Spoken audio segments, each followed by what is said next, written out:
Hey guys, Scott here, just going to quickly run you through on how to use the fan vent in the shower in the Daintree motorhome. Now first you'll see behind me I've popped the lights on so we can actually see ourselves, but we also have to turn on the AC switch to make sure we've got power to that fan vent. Let's do that.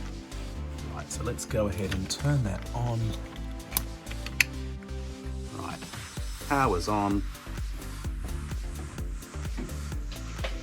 The fan has several features. You have a knob here which actually opens the top of the vent.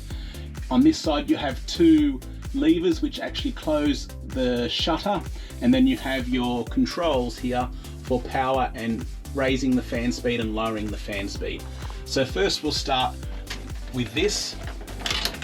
Oops. So if you want to block out the sunlight, there you go. You can actually stop it anywhere you want. Just release those like that. Then we have this, which will open, and then you have the controls.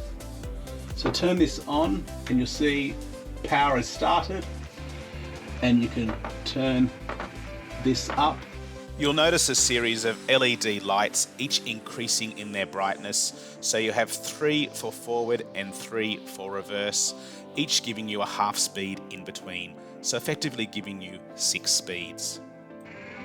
And you'll see the lights illuminate and then turn it down for low speed.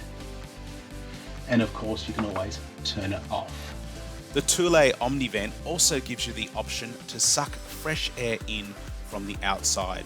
You just need to make sure the fan has stopped rotating or circulating before you push the arrow button that shows an arrow into the van. It also has 3 speeds with half speeds for a total of 6 speeds.